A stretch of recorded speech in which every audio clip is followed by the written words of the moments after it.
Hi, my name is Christopher, and I am a first-year transfer student at Princeton University. I'm thinking about concentrating in philosophy, and I am not a international student. And if I'm not mistaken too, I'll be graduating May 2024.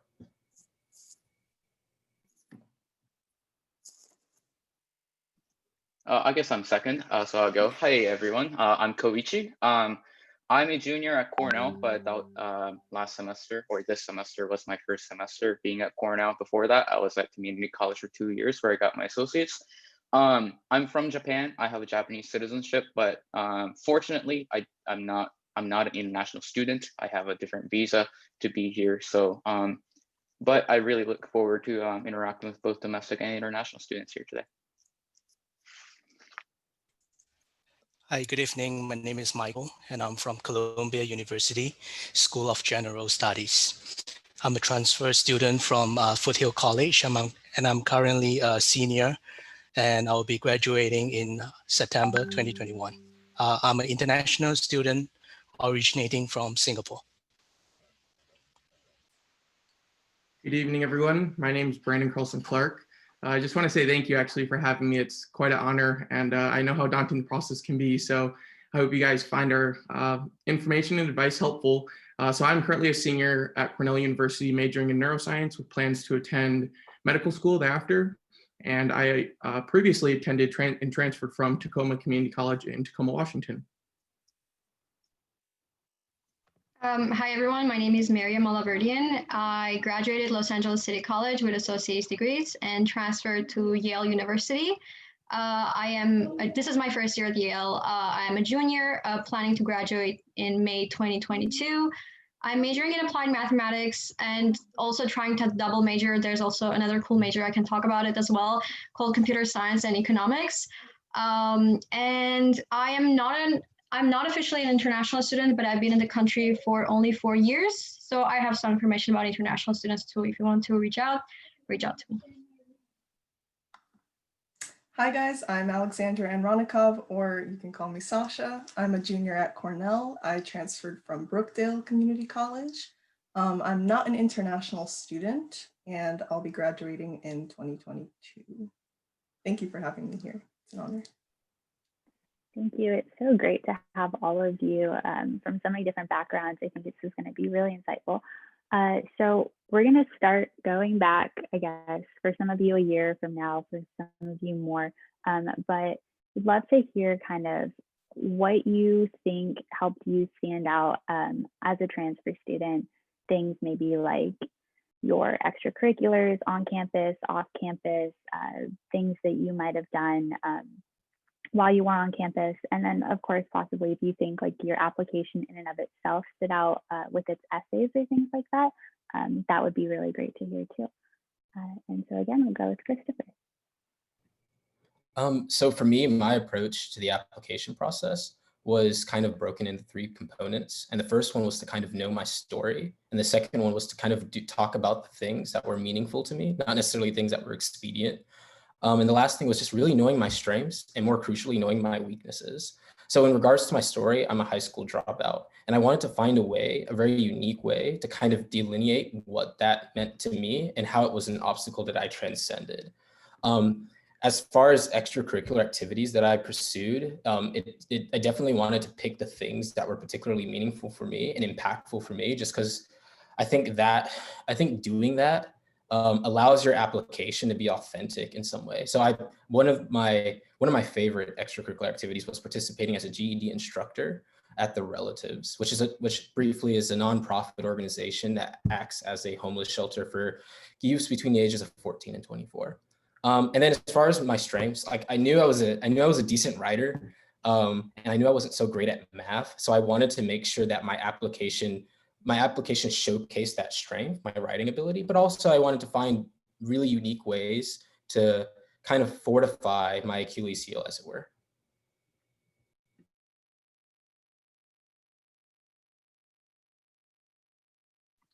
All right, I guess I would go unless, okay, cool, sounds good. So for me, kind of going along what Christopher said, I think When you're applying to colleges, for me personally, I knew that this wasn't something where I just need to work as hard as I can and I'll eventually get into a college, right?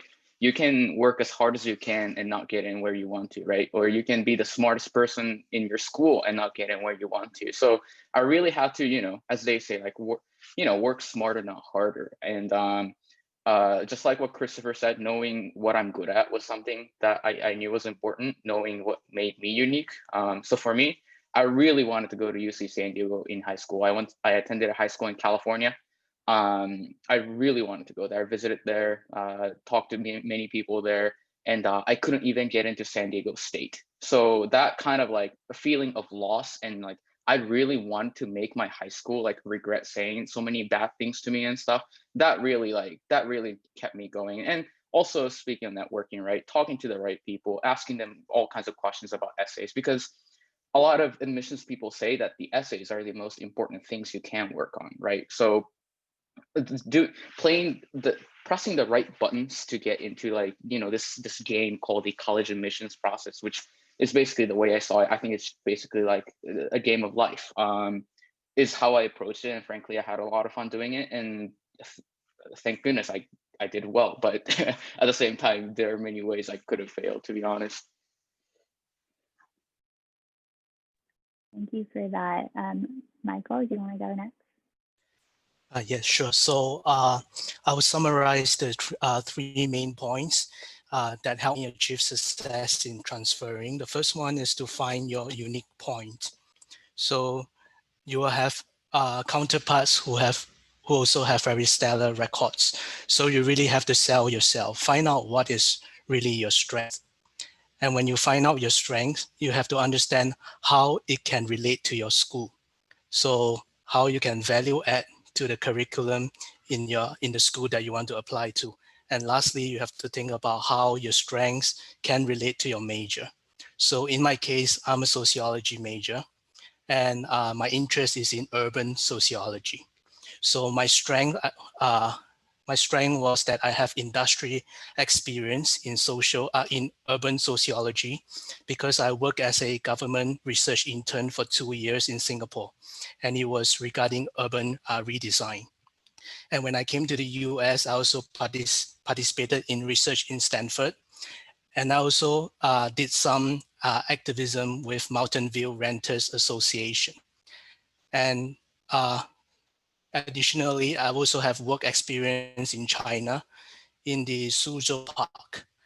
And then I summarized all these strengths, and I told the school how I can value add to Columbia, because I did my research and I found out that Columbia actually have urban sociology programs. I find out what's the name of the program, who are the professors involved in the program, and I wrote in detail how am I going to contribute to their research. And I think that might have played a big part to my admission in Columbia. Yeah, I really love the acknowledgement that all of your colleagues and fellow people applying will have sort of those stellar numbers and everything. That's a very great take on that. Thank you. Brandon, if I'm not mistaken. Yep, for sure. Yeah, so I think there were a multitude of things that that probably contributed to my acceptance. However, I do think there are a few things that I would definitely emphasize you guys focus on. And I think the first thing would be to reflect and assess why you want to attend a specific university that you're applying to. I feel like some students will go into universities just saying, oh yeah, I want to go to Cornell University because it's an Ivy League or because they have X, Y, and Z. Which isn't specific enough. Like that may be a valid reason why you want to attend, but you really need to find something unique that only the certain university that you're applying to has and that you can contribute to, right? So I think that's very enticing to read as an admissions committee member, right? So be very specific.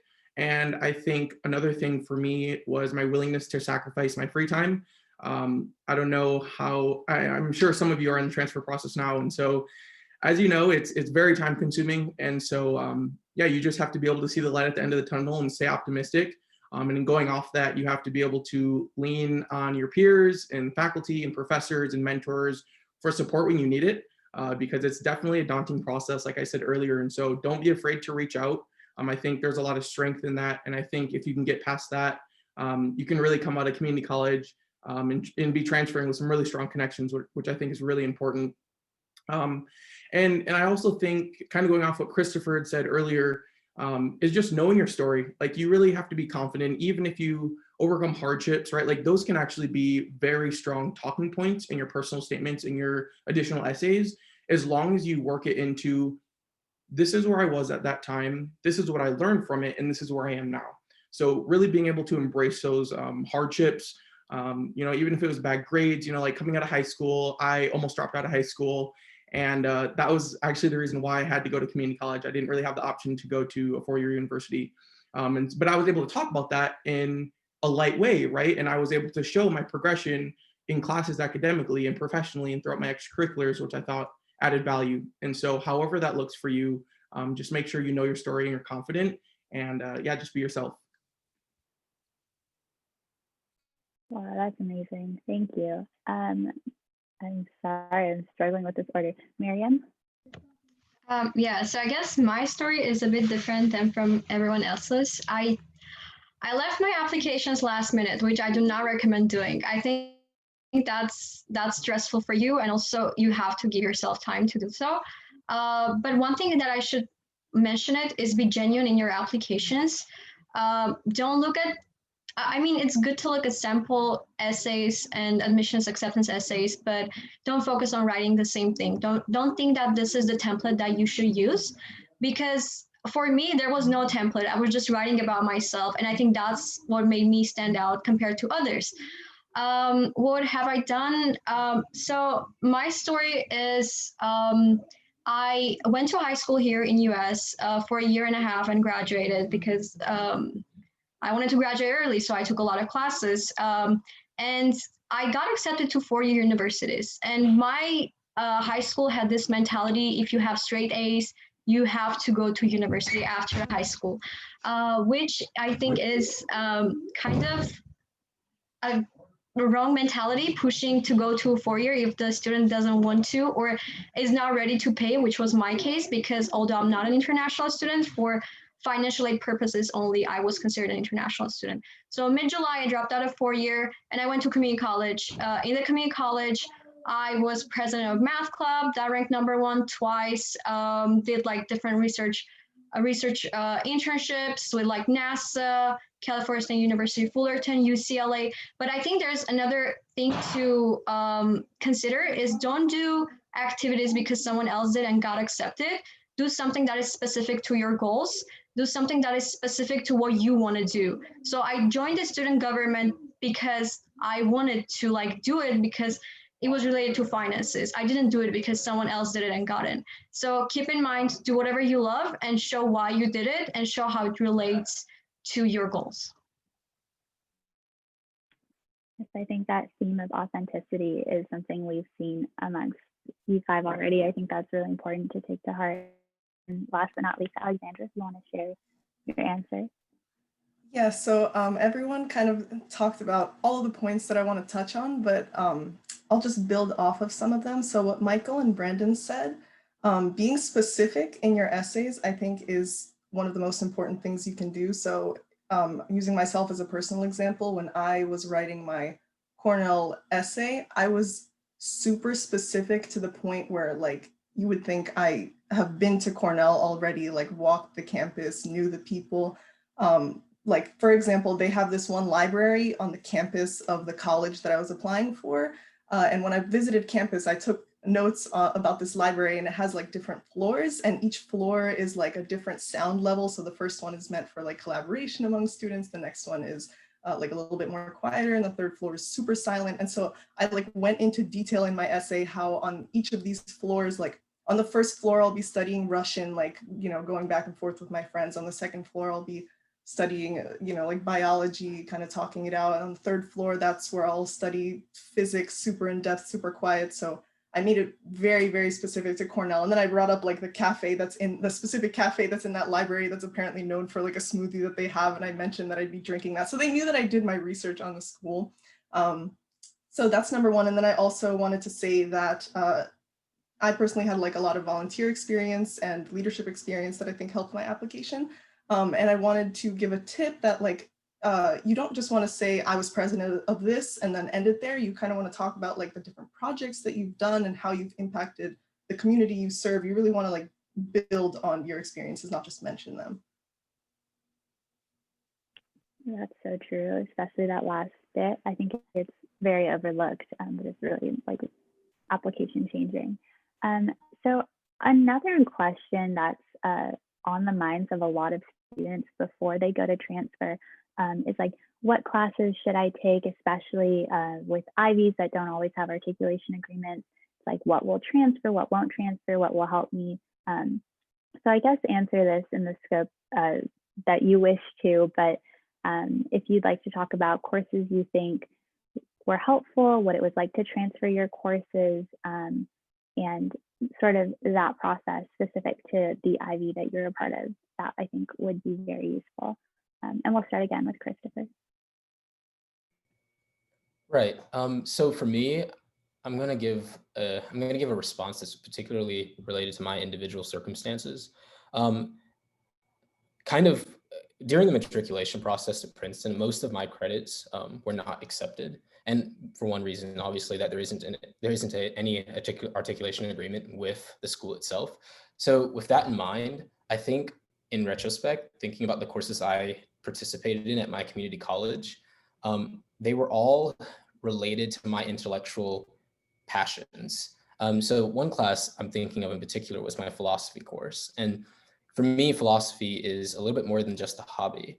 It's something that really engendered like the motivation that ignited my passion, my desire and passion to go back to school in the first place. So it was related to me personally, but enrolling in that class and developing an intimate relationship with the instructor made it really worthwhile beyond the material itself. And I think that, again, translated into how my application looked, right? That level of authenticity, that level of passion kind of just bubbled up out of the blue. And I think when it comes to curating what your course schedule is going to look like, I don't think maybe, and this is really, really contingent upon which school you're applying to, but I don't think it's necessarily crucial to have the courses that you're choosing tailored to that one school if it isn't a necessity. If it is, if that's a conversation you've had with an admissions officer at that school, then that's a different story. But if you're kind of coming in, if the school is really, really, if the school isn't really, really stringent about what courses transfer, then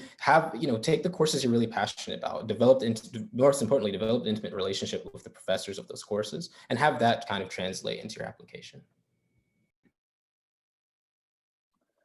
So I have three answers to that, which so like one of them is so for me, I didn't think I was going to get into Cornell.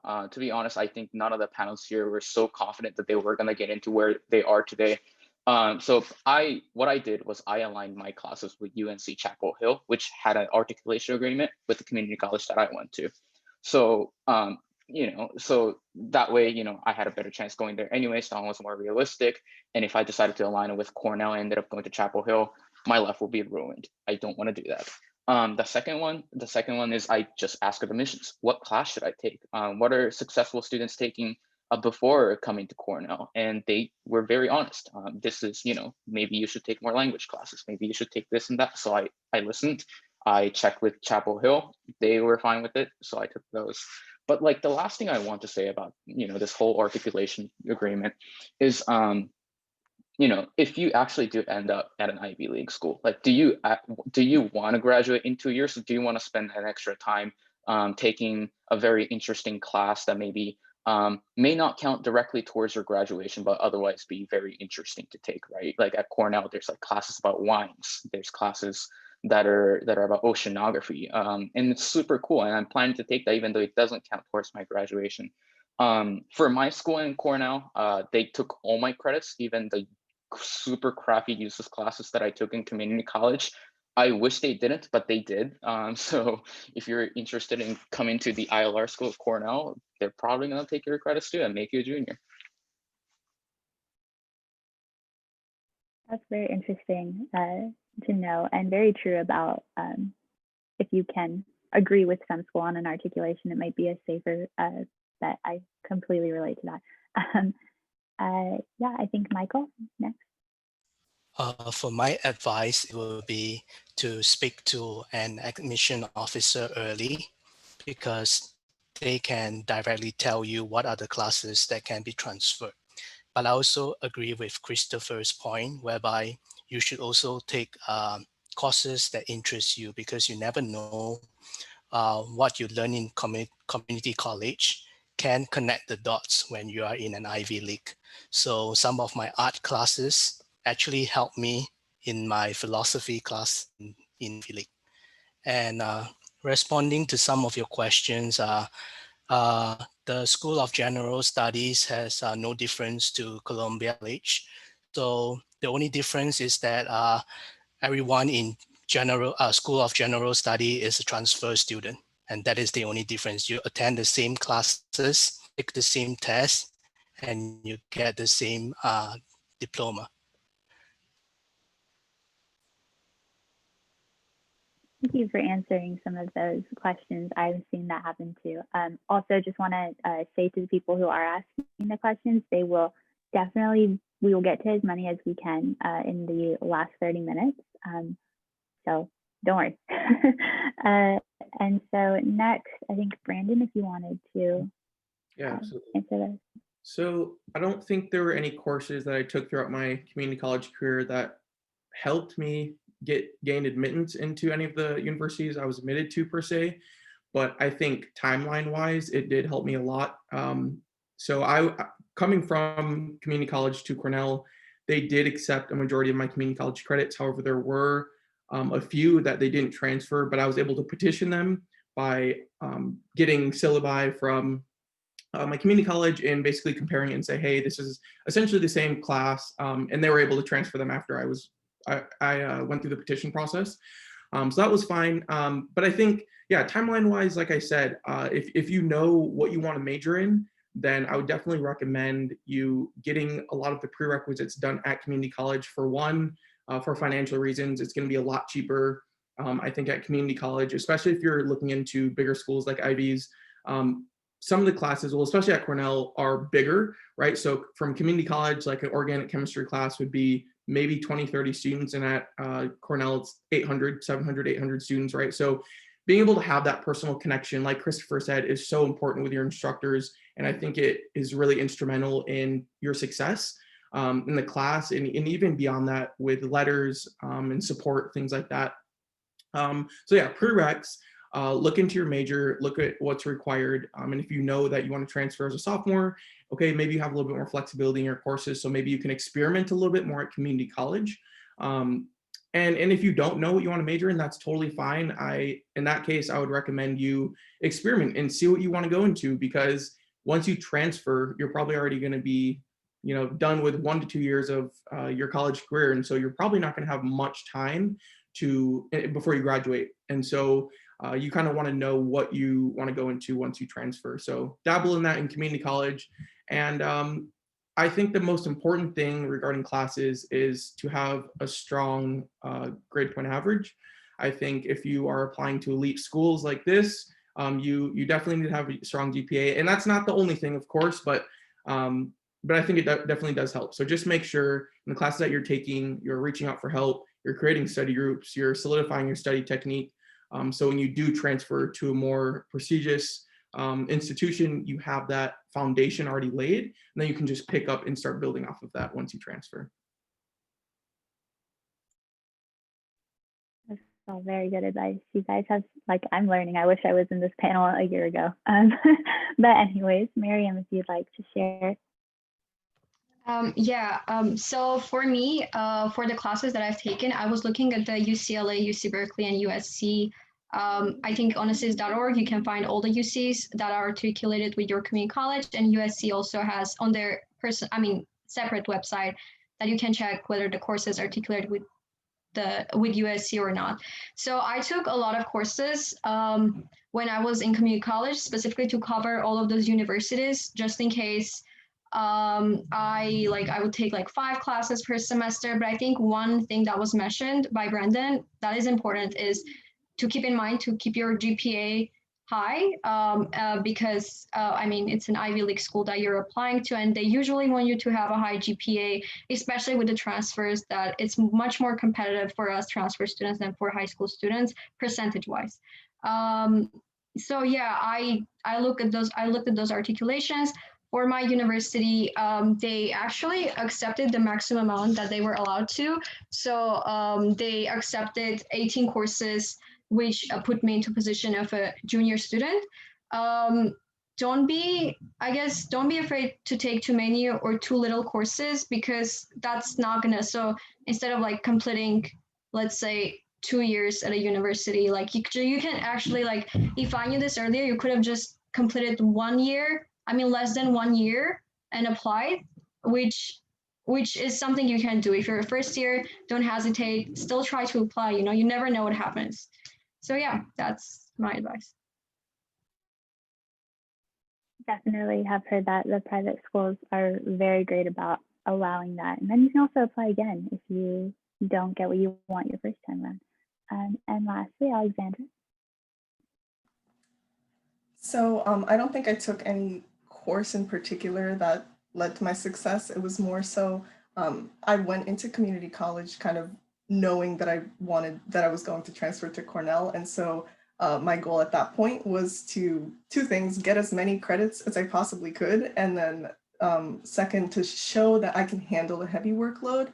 So I ended up taking like a lot of classes, and I was lucky enough to have all of them transfer. And so that's my experience. I was more going for quantity to like show admissions that I will be able to handle the course load coming into Cornell.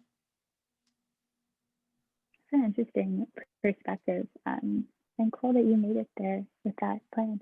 I think we'll move in. You guys have already given so much good advice, but I think we'll like narrow down the questions to that. So maybe like what would your biggest piece of advice be for succeeding as you did in the Ivy League application process?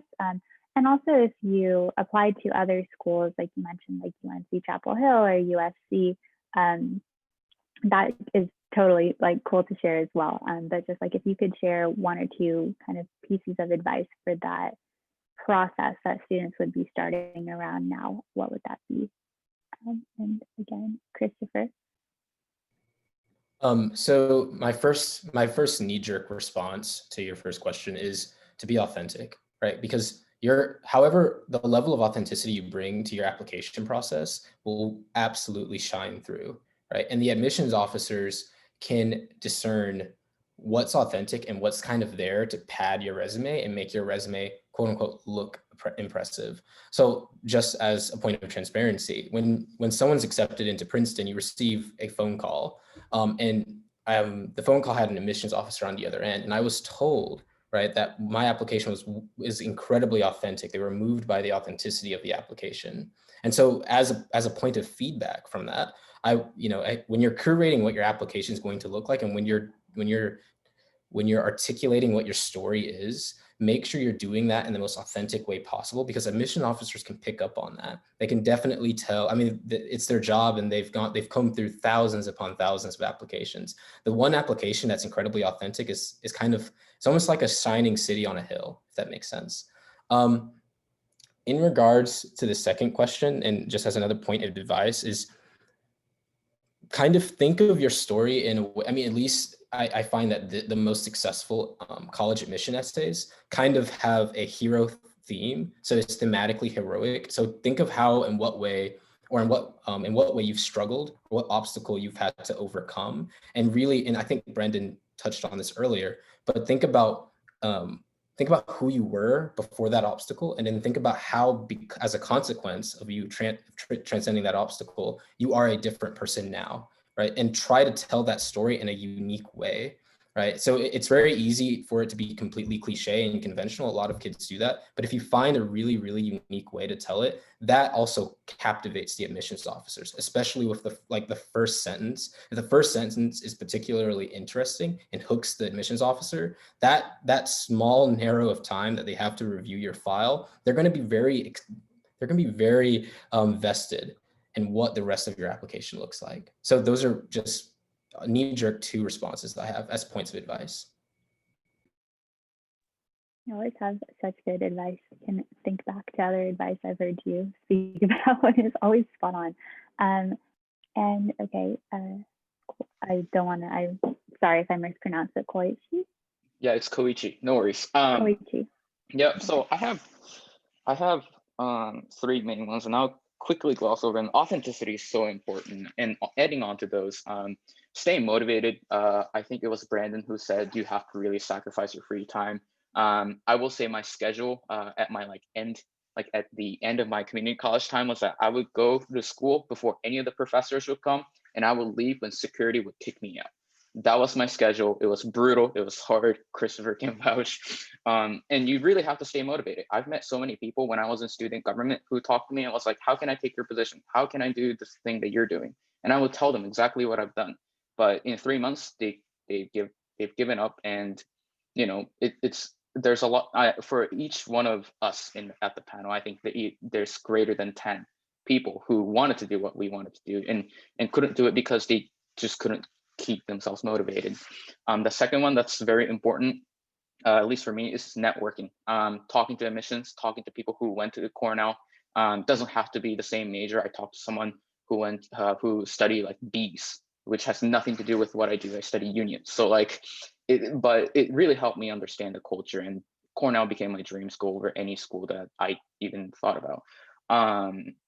And the third one is don't focus on one college. I didn't focus on just Cornell, because if I would have gotten rejected, I mean, I didn't want my life to end because of, some 10% acceptance rate, right? So to answer your question, Ryan, if I'm pronouncing your name incorrectly, please forgive me. I applied to UNC Chapel Hill because that was like the best public school in North Carolina where I went to community college. North Carolina State because that was like the #2 school. And then I also applied to Vassar College, which is a liberal arts college in New York. I got rejected from Vassar, but I got accepted to the other 2. I only applied to 4 because I was fine with going to Chapel Hill. I just really wanted to challenge myself by applying to Cornell. So I hope I answered your question there.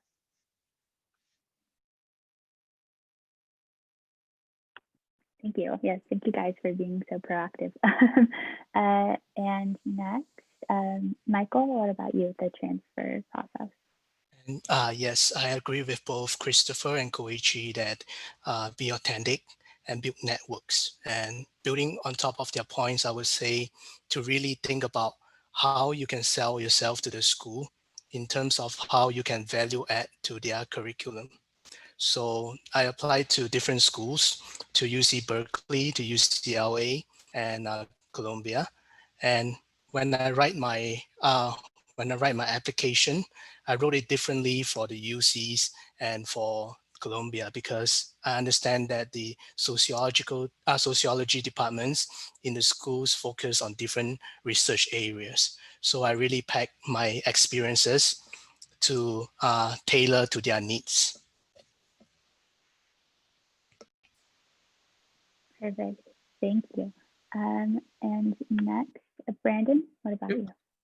Yeah, so I have a few things. I would say the first thing is start early. So it's December now, so I'm sure those of you that are transferring for this upcoming cycle are already well into your personal statements and applications. Looking back to when I transferred into summer of 2019, I started my statement in October. So I was super eager, super ready. And in hindsight, that was probably way too early. But I knew that's what I wanted to go, or that's the route I wanted to go. And I knew it would require a lot of work. And so my thought process was to pace myself, right? So I didn't get burnt out. But yeah, you got to start early. You have to be able to advocate for yourself, vouch for yourself. No one else is going to do the process for you. So you need to be willing to stay up late nights. You need to be willing to consistently be on your professors about, hey, I said I was supposed to have my letter of recommendation by last week. What's the progress with that? And say in a tactful way, of course, you want to be respectful, but you also want to say hey, I'm serious about this and I'm hungry for it. And are you going to support me or not? Really. And it's kind of cutthroat like that. When you are applying to these elite institutions, you really need to be your own advocate. And so don't shy away from that. and yeah, and have that competitive edge to yourself, because there are hundreds of thousands of people applying for these very elite institutions, and if you're not on your game, then someone's going to take your spot. Like, it's just that simple. And I think, going back to what Christopher and a couple of the other panelists said, really dig deep and be authentic in your statements. That is like the most important thing. I think, you know, everyone applying to these institutions has good extracurriculars, has a solid GPA, right? Like, if you are solely dependent on that for your acceptance, it's not going to work. Like, you're going to be very homogenous. And so in those statements, those are opportunities for you to stand out and be unique and highlight things that will make the admissions committee remember you. And so learn how to write about those experiences in a very effective way that will grab your reader's attention. And then lastly, I think one of the panelists said already, I can't remember who, but reach out to people who've been through the process. So I just put my email in the chat, so please feel free to reach out to me anytime. But I had a really good friend who got accepted to Harvard, and I had a meeting with him for like 3 hours, and I asked him every single question I could possibly think of. And that really helped me a lot craft my own story and really gain perspective on what it would take and things that I wanted to implement into my process to increase my chances of getting in. And so don't be afraid to reach out. And yeah, best of luck. Stay optimistic. Yes, concurring with someone in the chat, but the recommendation letter tip is true. Politely, but you have to be on that. And then Mariam, if you'd like to go ahead. Yeah, so again, my applications are very last minute. Like, I submitted my Yale application 2 hours before the deadline. I submitted my Stanford application like 15 minutes before the deadline. And obviously I did not recommend doing this. It worked out for me because I was the one writing those essays, and it looked, I think, like it was mentioned earlier again about the authenticity of the application. So I think that worked out because it was me. No one edited. But I recommend you go and see your English teachers or like someone you trust and someone you know that can help you out with your application, because having another opinion or having someone else read it will give another insight to you. That will be my advice. Don't leave it last minute, obviously. For the other schools that I applied to, I obviously applied to other schools as well, just to save it. And also the deadline was before the Ivy deadline. So I applied to UCLA, UC Berkeley, USC, UC San Diego, and UC Irvine, and also NYU. And I got into all of those schools. So for those applications, I think those applications, especially for UCs, they're more straightforward. But for the privates, you have to submit letters of recommendations. That was also mentioned. And make sure to ask the professors who you really have, who really know you as a student. A lot of people say go to office hours, try to talk about your life, about like your life experience, etc., etc. For me, I was not the type of student to talk about my life. I was the type of student to go and ask questions about the class. So don't feel obliged to do something that you really don't feel to. Again, everything comes to being genuine, and everything comes to being yourself. So don't feel pressured. Do whatever you think is right and do whatever you think is good for you. That's my advice. That's very true. It's not one size fits all, like you see on those like college connection websites. And last but not least, okay, there we go. You got it. Go ahead. Okay, so I have a few pieces of advice. First of all, I just wanted to back what I said earlier. I just wanted to emphasize, make your application very specific to the school. I know that advice is heard often, but if you can change the university name in your essay and have it still make sense, then that's not a good essay. It needs to be so specific to the school that you can't just change the name. So that's one piece of advice. And then letters of recommendation. This was mentioned, but I just want to emphasize, I've talked to a few admissions officers, and they've all told me the same thing, that letters of recommendation are arguably like the most important part of an application, because you can talk really well about yourself and they need to know that other people can vouch for that and confirm that that's true. So definitely build good connections with your professors. And then when it comes time to ask them for a letter of recommendation, don't just ask, you know, can I have a letter of rec? ask them like, will you be able to write me a strong letter of recommendation? Emphasis on the word strong. So that's the second one. And then also reach out to people at the university that you're applying to. It's crazy how far a connection can go. I have like a personal story, not personal, but a friend of mine who is from community college, and he was looking at a university. And in his time at community college, he was president of business club, and he was super into business. And he got in touch with the dean of the business school at the university that he was applying to before he even applied there. He formed that connection, kept her in the loop about what he's doing and stuff. And when it came time to apply to the school, his initially he got rejected, and he wrote to the dean and he said, you know, unfortunately, I got rejected. I really hoped to call this university my home for the next 2 years, but unfortunately that won't be the case. And the dean emailed him back, and she was like, stand by. And then later that day, he got another email, and his rejection was retracted, and he got accepted. So it's crazy how far a connection can go. I really recommend reaching out to people at the university you're looking at ahead of time and start making those connections. That is insane. That's crazy. Good for him. It's rare, but it happens. And just to have that like bond can help a lot. It can go a long way for sure. So now we're going to shift because I want to leave time for questions. I can tell that people have a lot of questions. But our last question is just about like your current experience. I know some of you are first years, so maybe your experience has been remote, but we'd love to have you just talk a little bit about like what it's been like. What do you like the most? If you did get a chance to ever be on campus, also maybe what that was like. Just sort of where you're at now, if you will. And we'll do the same order again. So starting with Christopher.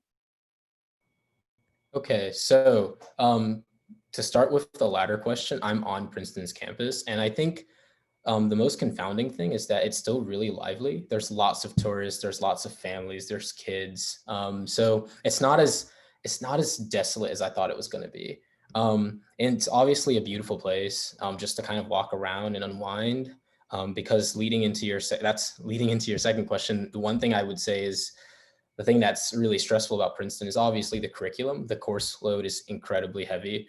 And you know, there are some classes you're assigned 200 pages per week, and that's across a multitude of classes. So you know that can be a little grueling. But despite that, I think there really is, you would think at a school like this, like the atmosphere and the culture is really cutthroat and ruthlessly competitive, but that's actually not the case. There's a high level of collaboration here. And I think that's because we all kind of recognize that we're in the trenches together. We're like soldiers, and in some sense our teachers like the invading army, and we're trying to keep them at bay for our own sanity's sake. And I really like that. Like, you know, if you're someone who wants to scratch that competitive edge, if you have that kind of niche, there are great avenues for you to channel that energy to. But it's not the great thing about our curriculum, and the great thing about the extracurricular ethos here on campus, and at this moment virtually, but is that there is this kind of fundamental collaborative spirit. And I think that's the thing I really, really like. So there are Slack, there are loop chat group chats, WhatsApp group chats, Slack group chats. All of these things are here for us that I found that are helping us find internships, amazing study abroad opportunities, little of what exists right now. Really cool tips and strategies to cope with the grueling curriculum. So just to kind of speak to that, I mean, Princeton is hard, but you know, we're all kind of in it together. We're all dealing with the hardness together, and as a consequence of that, it's not so bad. Compared to community college, the biggest thing for me is that the food is just so much better. The vending machines at community college, not really good.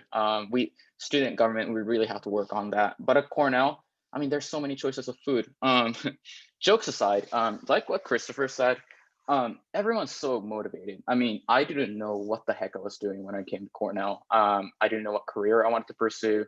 And this was like 3 months ago, by the way. I didn't know what I was doing. And my roommates and the people around me, they were so motivated. They were telling me about investment banking. They were telling me about all these industries that I'd never heard of before. And I was like, oh, you know, like consulting seems cool. Let's apply to these things. And eventually, like, long story short, I got an internship, and I would say that's only because I got into such a great atmosphere like Cornell's, where the environment inside is great too, but the reputation that Cornell has is just amazing. So I say that that's like the biggest, that's the greatest thing that probably, well, Cornell as a whole is like just really awesome. And if you're thinking, should I apply there or not, I highly recommend you do. It's so different. It has a completely different atmosphere. I'm sure that you can say the same about any Ivy League college, but yeah, it's truly where dreams come true, I'd say.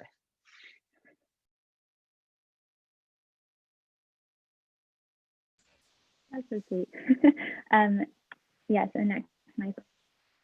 So one of the greatest things about GS at Columbia is that it is a school designed for community college students. So there's nothing for you to transit into. Your presence is being valued in the school. The curriculum is designed for us. When you go for classes, your peers and your teachers ask for your perspective as a CC student. And I think that is really, I feel really appreciative about it. And it allows me to fare a lot better in Columbia. But one of the key advantages of Columbia is not within our campus.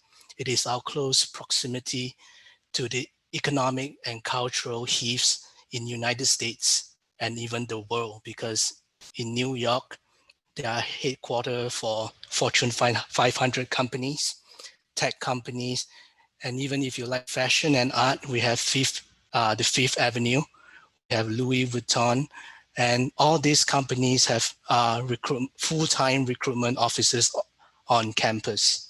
And that is where you can start building your connections with the industry for your career. And I think that is one of the key advantage that Columbia has. Yeah, I think sorry. I think the biggest transition for me from community college to Cornell was really the culture, honestly. I think unlike Chris, my first semester here is really rough. I actually hated my first semester here, and I think it was because, the environment is different in the sense that I was used to in community college, students and my colleagues, right, having families, working full-time jobs, like actually having a full life outside of school. Whereas Cornell, a lot of students are coming straight out of high school, so it's a very different perspective. They have a very different track academically and professionally, which is okay. And I think, it does motivate you, but it's a little bit different. I think the maturity level significantly drops from community college to an institution like Cornell. At least for me, it did. And I think like I previously said, especially being pre-med, it's very, very competitive. Everyone's trying to set the curve, right? I've had several times where I've been denied to be in study groups just because people are so independent and they want to really excel, right? And so that was definitely hard. And not to say that you don't meet friends. Of course, I've settled in and I've met friends and there are great people. But I think it was very noticeable for me coming out of community college. And I think another thing that I noticed that Cornell wasn't a very tight-knit community, I didn't feel like. Like I said earlier, you have lectures that are humongous, and I was used to 20 to 30, student lectures. And so you were able to get really close to all of your colleagues and your professors, which wasn't the case in Cornell for me. So I felt like it was hard coming in as a transfer because a lot of people have already made their friend groups and, gotten close to the people in their resident halls and things like that throughout freshman year and orientation sessions. And I didn't really have that. And so that was difficult for me as well. But with all that said, the resources and opportunities at, any one of these colleges, not even just explicit to Cornell, are amazing. The professional side of things, the academic side of things, you'll be able to be exposed to so much and participate in so much that will really give you an upper edge when you're applying to jobs in industry or professional school, graduate school, anything like that. So definitely take advantage of that. But I think it all ties back to really knowing where you're applying and what resources they'll be able to offer you. And even outside of that, which I feel like goes, is overlooked often, is what's the social life like, right? Ithaca is very, very small farm town, right? really nothing to do outside of campus. So you have to know yourself. Do you like being in a big city? Do you like being in a small city, right? Like, do you like having big classes, small classes?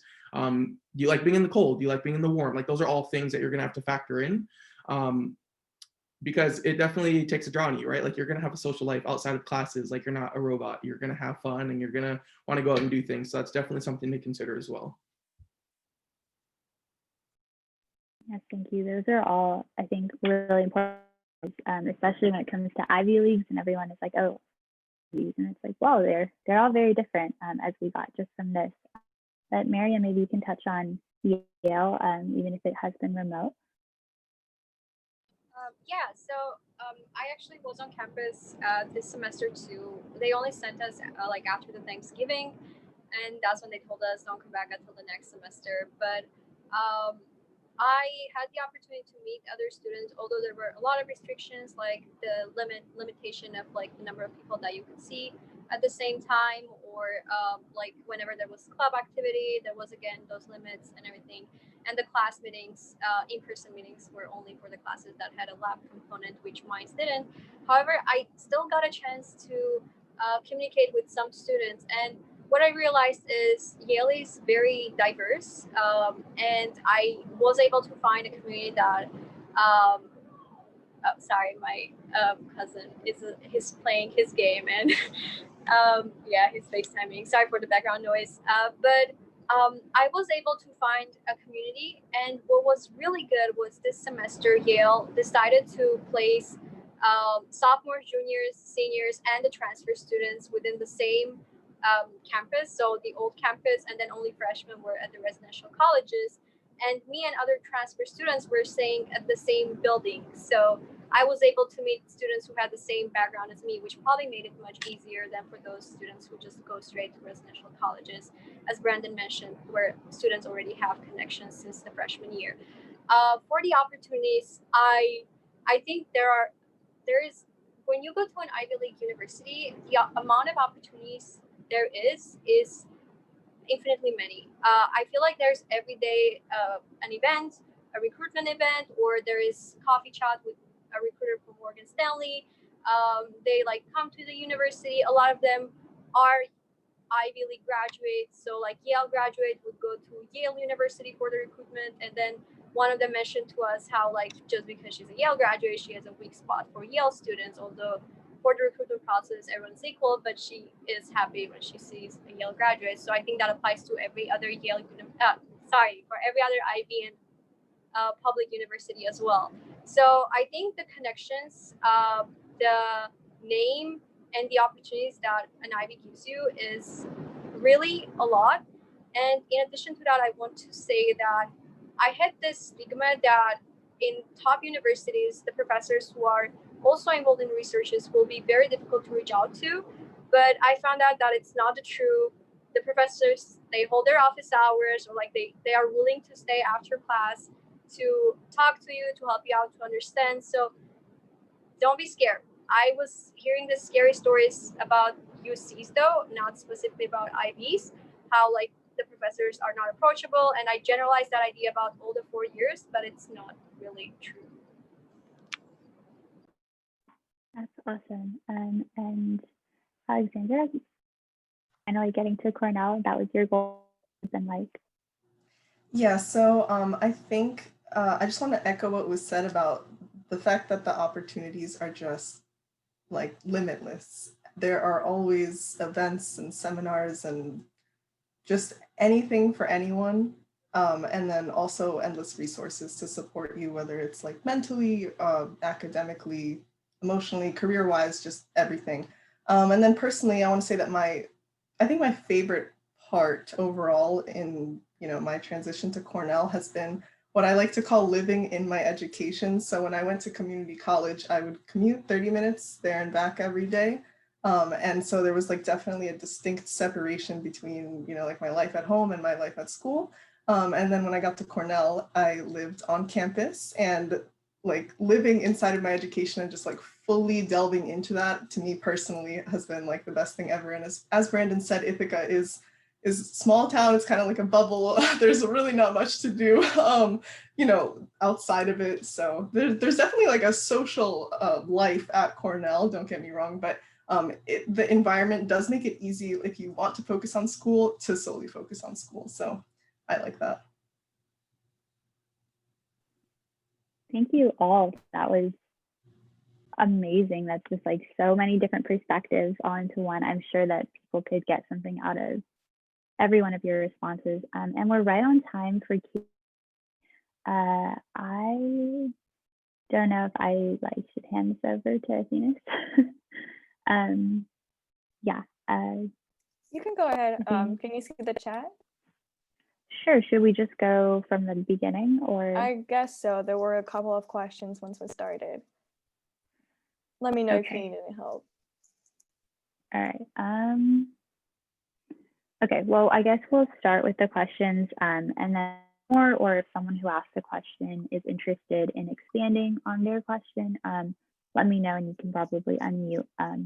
But there are, as there always are with IVs and stuff, there's a lot of questions about GPAs or SAT scores. And so like, there's no pressure, you don't have to share your personal scores, but like maybe your thoughts on cumulative GPAs, SAT scores, ACT scores. There's a lot of people asking about what there should be. And also if anyone has experience with having done, I also remember seeing a question about that. And I don't know how we should do this. Does anyone who just wants to go want to say? I can go ahead if no one wants to.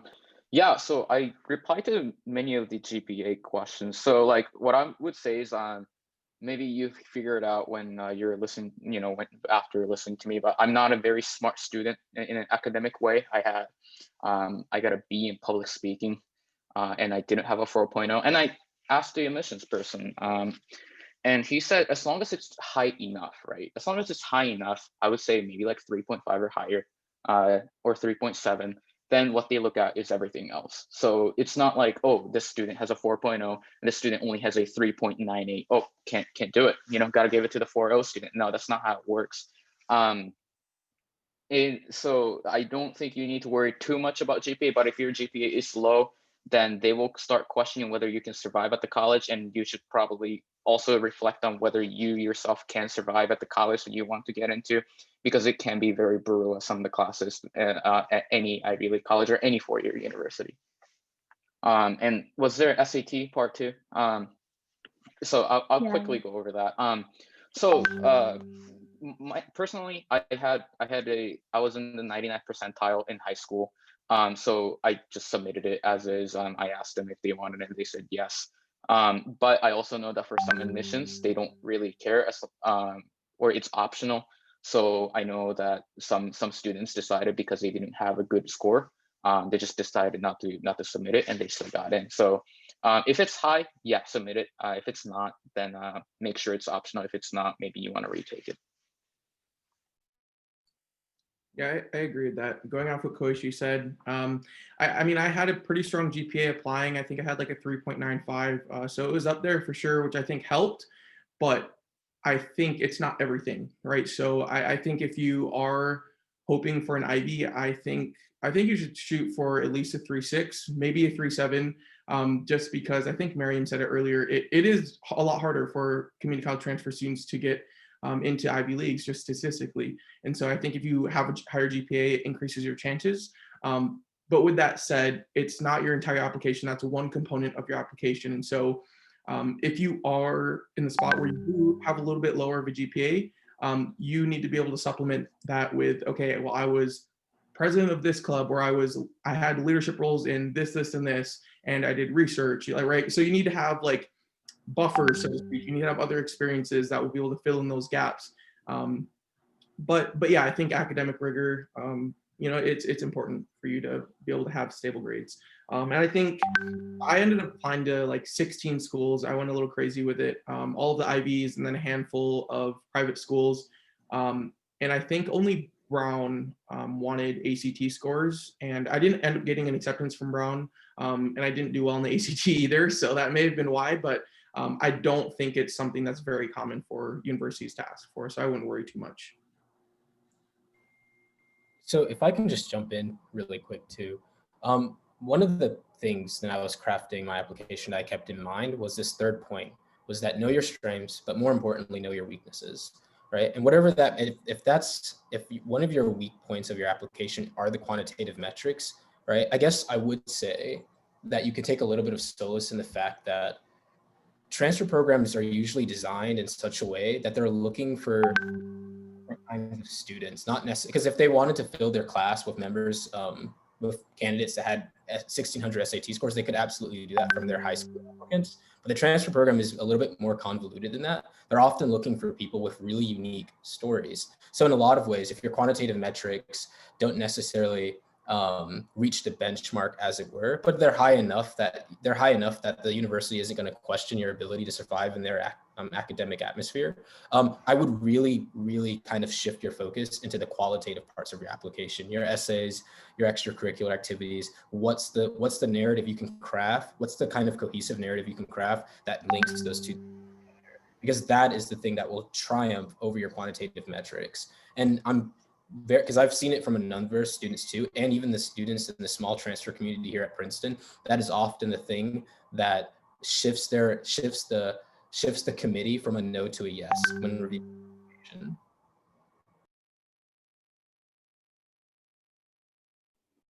Sasha, I saw you were muted. Do you want to answer as well? Yeah, I just wanted real quick. Brandon and I have really similar experiences. So I actually, so full disclosure, I had a 5.3 high school GPA, weighted 5.3 high school GPA, and then 4.0 from community college. But my SAT scores were considered below average for Cornell, and then my ACT scores were so low that like I did not submit it to a single school. I went through the process of like deleting them off the face of the earth. They were that low.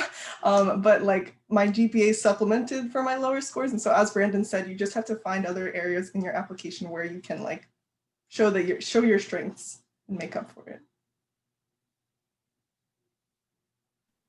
Okay, so I think we'll go to advice geared questions that helps you guys who are asking about GPAs and standardized test scores. I know that's on everyone's minds, but there are some questions about recommendation letters. That was something a lot of you touched.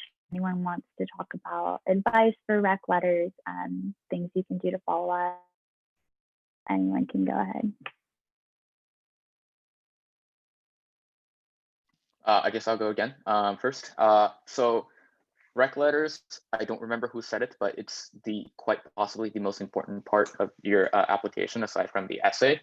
I was told by someone who already transferred to Cornell, like if they want 3 letter recommendations, even if it's optional, give them 3, right? Ask 3 teachers, because if you don't have enough professors to say great things about you, then there may be a serious problem there.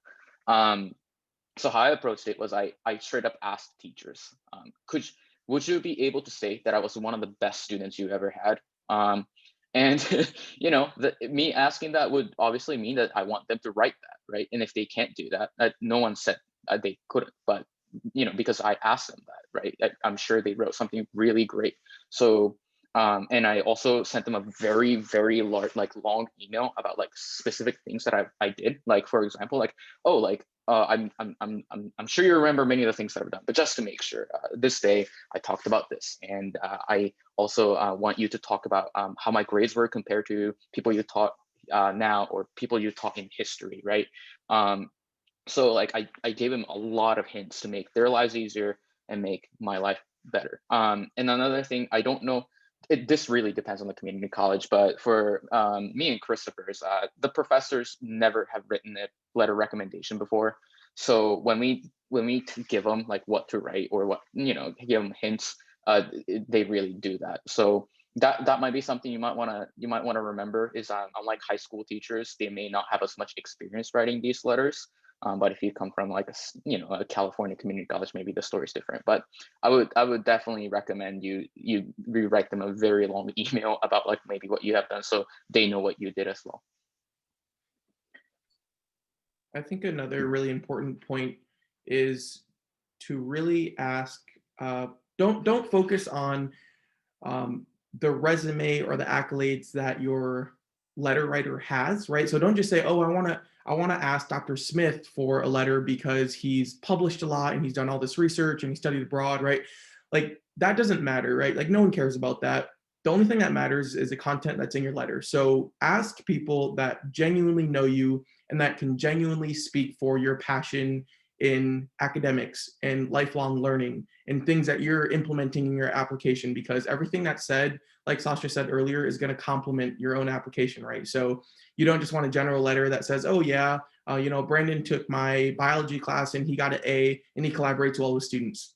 That doesn't tell me anything because they can get that from your transcript, right? You want your professors to be able to say things that no other professor would know about you unless they interacted with you on a regular basis. And I think for those of you who are early in your process that are just starting community college, or even in your sophomore year, I think it's a great opportunity or a great time for you all to try to get close to your professors. I think Mariam mentioned earlier, like don't feel obligated to go and like speak about your life story, right? I think it's something that develops naturally, and I think you will gravitate towards professors that you connect with. And I think you find that out by going to office hours and just starting conversation when you can. Don't make it awkward, but you'll have opportunities to do so throughout your academic career. And when you find those few professors, really keep them updated. Reach out for them for advice and support, and it goes a long way. So you kind of answered it, but there was a quick follow-up about like what professors should you use? Should you learn from the spring or the fall, or matter? I think you touched on that, but if anyone wants to answer that specifically as well. I know that in my application, it actually asked specifically to have at least one be from a STEM class that I've taken. That's because I am in science. So double check that you got the requirements right, that like if they're asking for a science teacher, make sure to start building that relationship early because you're going to ask them in the future. Perfect. And for Colombia. Oh, go ahead. Sorry. Yeah, it is advised that you have a recommendation from professors rather than say your superiors at work. And this seniority of the professor also matters.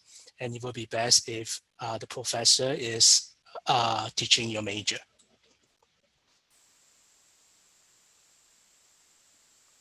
And I think, thank you.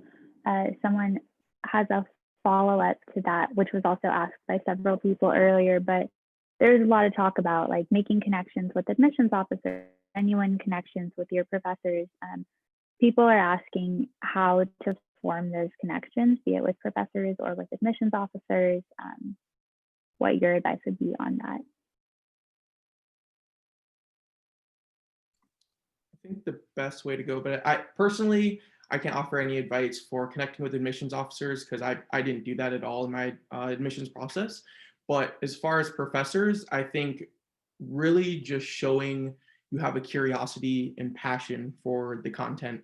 And I think from that, it'll open doors for you to discuss more personal things. And I think, like I said earlier, it'll just develop into something where it's really like a friendship, right? Like I think for me, it was very easy to do that at community college. And even now, I still keep in contact with them weekly, and we just touch bases and keep each other updated. And so I think you can start by just going in and say like, hey, I'm really interested on this topic, can you tell me more about it? Like, how did you get involved with this? Like, what was your journey like? And just ask, like, don't be afraid to probe them because that's what they're there for. Like, a lot of these professors are there because they want to help you make that next step. They want to feed into your curiosity and answer those questions for you. So yeah, just probe them and and get to know them.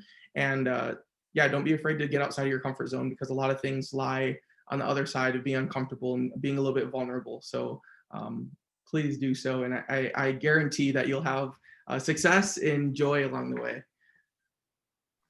I totally agree with Brandon. I think you just don't, I would say like, don't think about it too much. Just try talking to them. If it fails, that person's not the only person like you can talk to at the college, right? So for me, to give you like context of how like little like how little preparation I had when I talked to the admissions person, I visited Cornell with Christopher, and at 10 p.m. I was like, you know, maybe like I can just email the admissions guy, see what happens. I emailed him at 10. He replied at 10, like he replied 10 minutes later, on a Sunday, by the way. I was like, yeah, you can come on in tomorrow at my office. And we went into his office. We asked some questions like, oh, like what are some like things on the essay that makes you cringe a little, you know, like maybe some questions that's not on the Q&A section where they have to like repeat saying it like once every hour, but something that's like unique enough where they can kind of remember you. And I don't know if it was a genuine connection or not. I didn't keep up with the guy for like once a week or anything like that, but I did it, you know, I just say things afterwards after I got admitted and whatnot, and we did keep in touch just a little bit. So like I'd say like, yeah, like what emphasizing what Brandon said, reach out to comfort zone, like just approach someone. You never know what's going to happen, and I'm sure it's going to be great. Yeah, so to piggyback off of both Brandon and Koichi, I mean, that was something I knew I had to incorporate, right, in my strategy when it came to the college admissions process. And so when I thought about what I was going to bring to the table, and I think Michael touched on this earlier, what was going to be my value add to campus life, I knew that I loved art, and I knew that I loved like the classics and philosophy. So when I was thinking about who I was going to reach out to, I reached out to a professor's book that I happened to be reading, and I reached out to him and asked him a question about his book. There was an art teacher at Princeton who I reached out as well and asked her what she, you know, what kind of things that she specializes in. How do you make drawing a little bit better? Like these people often, there's really no dumb questions, right? They're very amenable to whatever silly question you have, and they're definitely willing to answer those questions. So to just reiterate, like definitely get out of your comfort zone, reach out. I did develop a relationship with one of the admissions officers when I went and when I went to visit Princeton's campus I think 2 years ago or last year in September, and that has been incredibly helpful. Just, you know, don't feel up, you know, there's a reasonable line to thread there, but definitely don't be afraid to reach out and kind of facilitate some kind of, you know, reoccurring correspondence. Like none of that is atypical, and they kind of expect it, and they're seriously willing to help.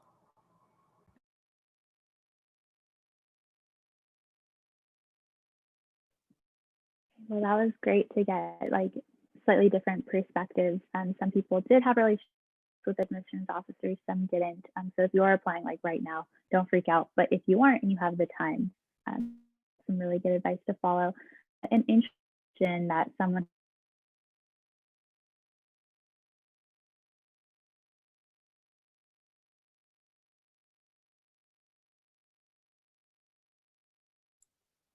I think we lost Ariana.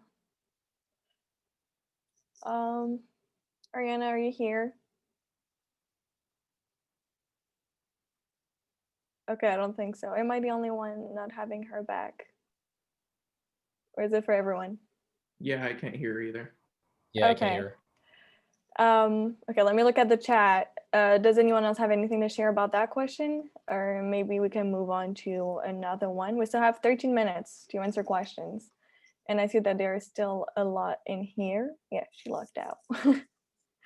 So let me look at the chat.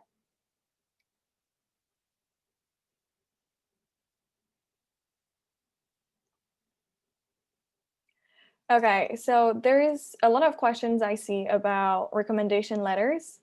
Definitely a lot of them.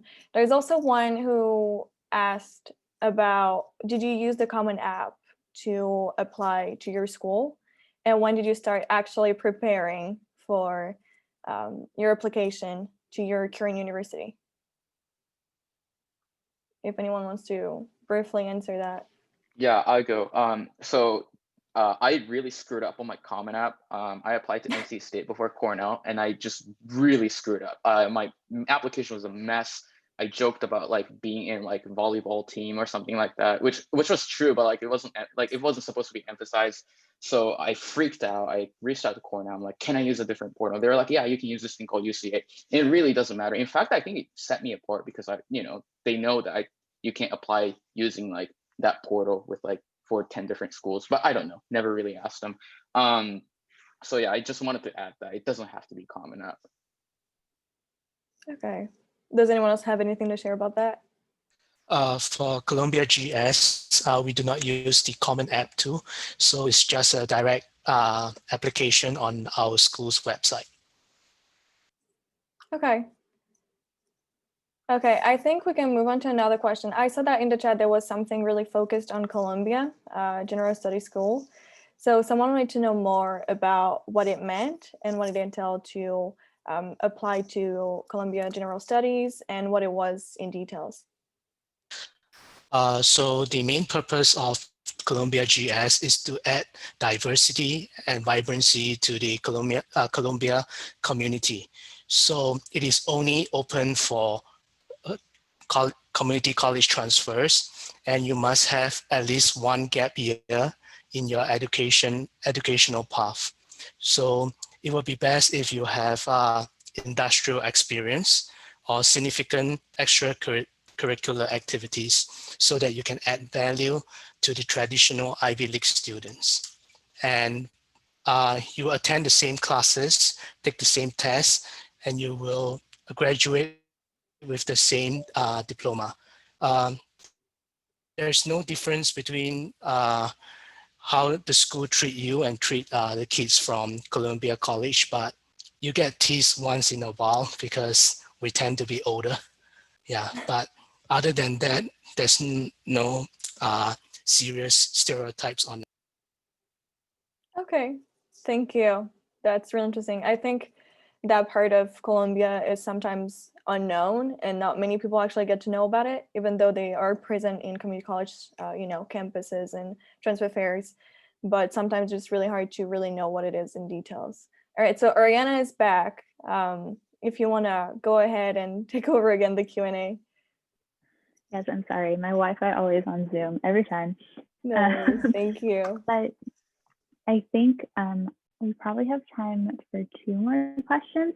So I'll leave my favorite one for the end, but also a question about personal statements. I know before it was mentioned to have maybe like a hero story. Yeah, Brandon, you're getting to it, but like, what would you talk about in your personal statement or like your letter of intent to transfer? Or what did you talk about and what do you recommend speaking about? I think just going off what I just posted in the chat, I think key word, right? Personal statement. It's supposed to be personal. So I think, I don't know, Mariam, I think touched on it previously. Don't write the personal statement as a checklist. Don't write things that you think the admissions committee is going to want to hear, because most often that puts you in a box with a ton of other students that are writing the same exact thing. So you're not able to stand out. So write about things that are deep, right? Like write about things that are turning points in your life. It may be hardship. It may not. It may be like a positive story. Like that's fine too. But you need to write about things that genuinely changed your life, right? And like really made you want to pursue education, like higher education. If you're writing about, wanting to pursue a business degree, write about how that interest developed, like where does that stem from, right? And like if you had hardships, talk about them. Say, this is what I learned from it. This is what I went through. This is what I learned from it. This is how I'm using that to fuel me, in continuing my education, right? So it doesn't always have to be about success. You just need to craft it in a way that represents you genuinely and authentically, which we touched on like quite a bit today, and just craft it into your own story.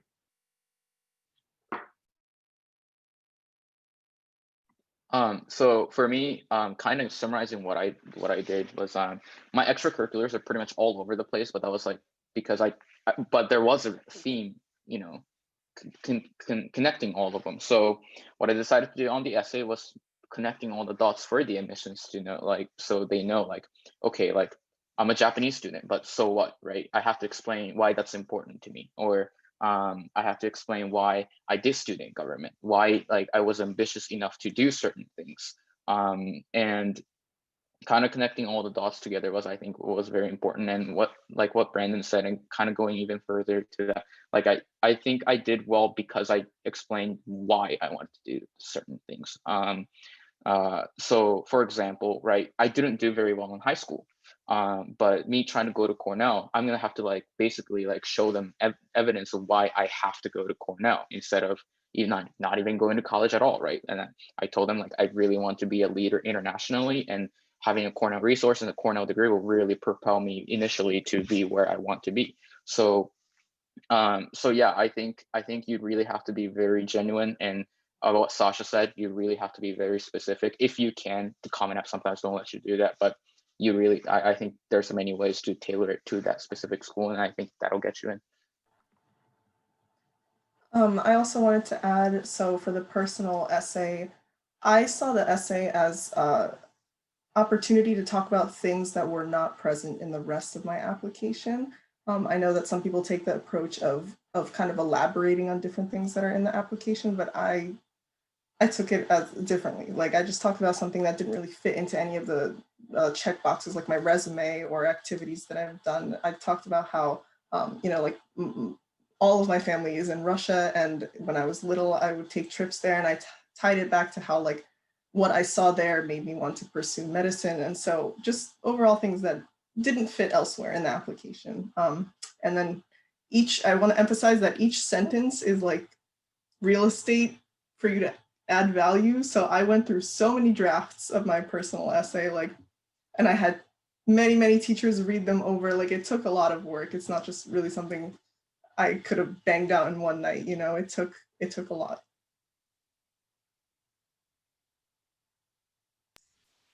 Adding on, this is more relevant for international students. So if you can, don't force it in, but if you can, include some of your experiences in America, because don't just put in your achievements overseas, because at the end of the day, you are applying to an American university.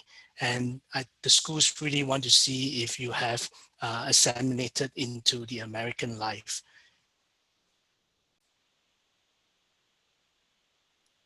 Thank you, everyone.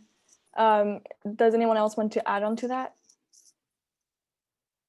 All right, we have 4 minutes left, and we have an interesting question at last. So Ariana disappeared again. Apparently her Wi-Fi keep kicking her out. So we'll go from there. The last question would be, what do you wish you knew or you would have done to make the application process easier, if any? If anyone wants to go ahead with that question. I think the biggest thing for me is because I was applying so broadly, and because I was also I was taking like 20 credits at the time. I mean, I lived it. Like I lived the whole process. I probably got an average of like 2 hours of sleep a night. I'm not joking you, like my entire year prior to transferring, because I wanted that bad. But with that said, by the time spring came around and acceptances were rolling out, I was a zombie. Like I was completely exhausted, just a different person. So I would really recommend that you guys find a balance.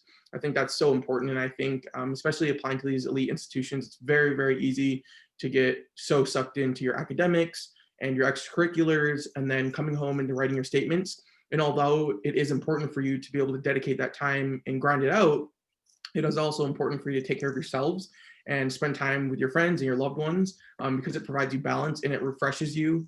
And it allows you to have a fresh perspective when you're writing your statements and asking for letters of rec and reaching out to admissions committees so you're not sloppy. So I think that's really important and something that I would have taken closer attention to. But yeah, other than that, I don't know. I feel like I don't have a ton of regrets. But yeah, just be ready to work hard and don't be afraid to reach out for support, because it's definitely a hard process and you're not alone. My piece of advice would be to start your application early. That gives you time to think about exactly what you want to write. You don't have to make any sacrifices. And then also, this definitely depends on the schools, but schools that have a rolling admissions, I think it's called, when they kind of go through applications as they come in. These are the words of an admissions officer that I've talked to UNC, if I'm not mistaken. The point is, for rolling applications, they get tired of reading a lot of applications. So if you're in that first pile, you're getting a lot of attention. And if you're at the very end and applying at the deadline, like your application might not get as much attention as these beginning ones. And they've already done a lot of acceptances in the beginning, so they have fewer spots left at the end. So definitely recommend starting early and applying early. I like sending out the application ahead of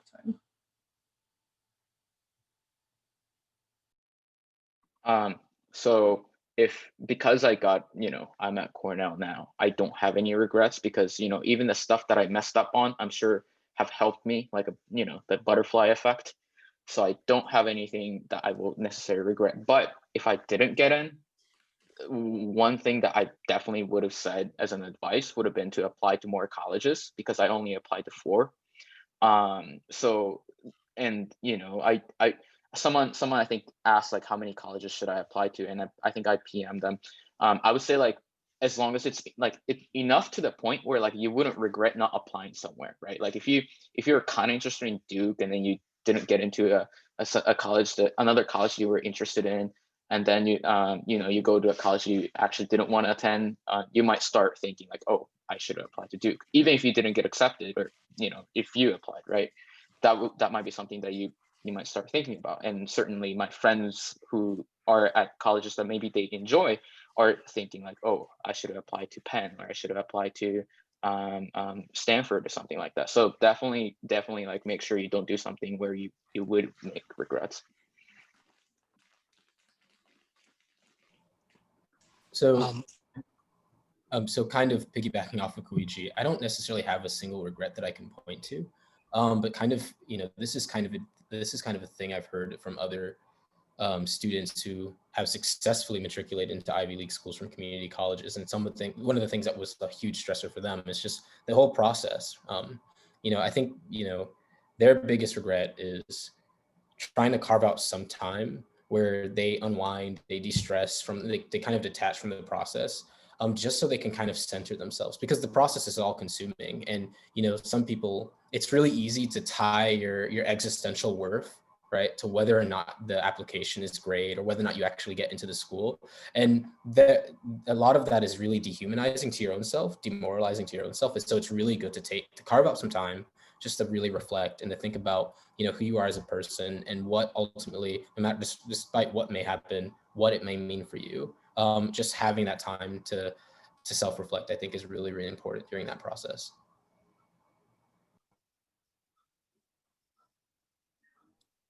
Is anyone else wanting to add on to that? If I were to go through the application process again, I would have speak to the admission advisors more, because I realized from my peers that they actually give a lot of assistance and especially accurate information that can help you increase your chance of admission into Columbia GS. So I'll put a link in the chat now, and those are the academic advisors, and you can just email or call them and they will be able to answer your questions to the best accuracy. Thank you. All right.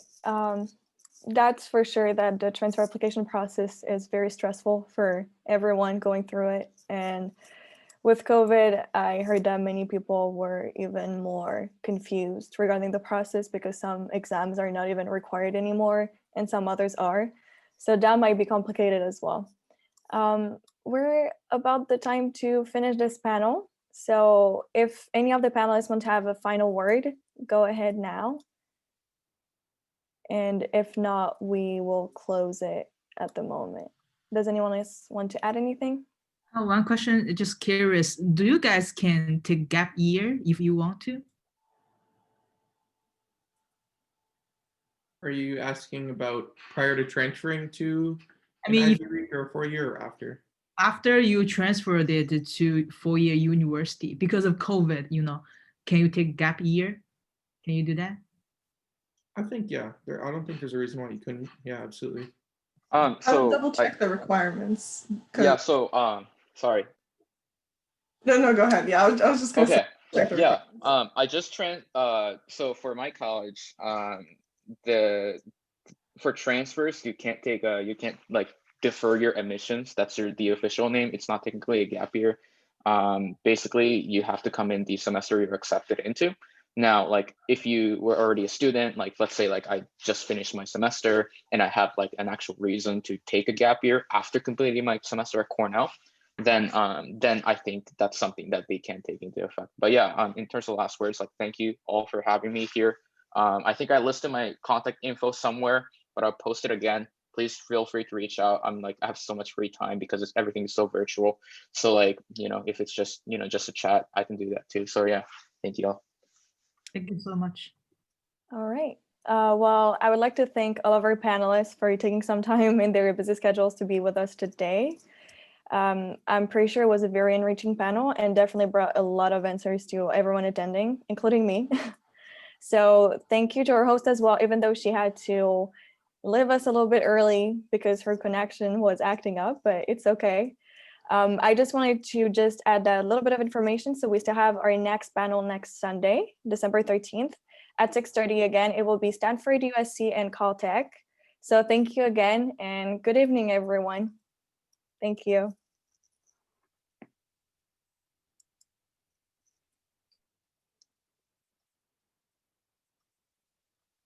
All right.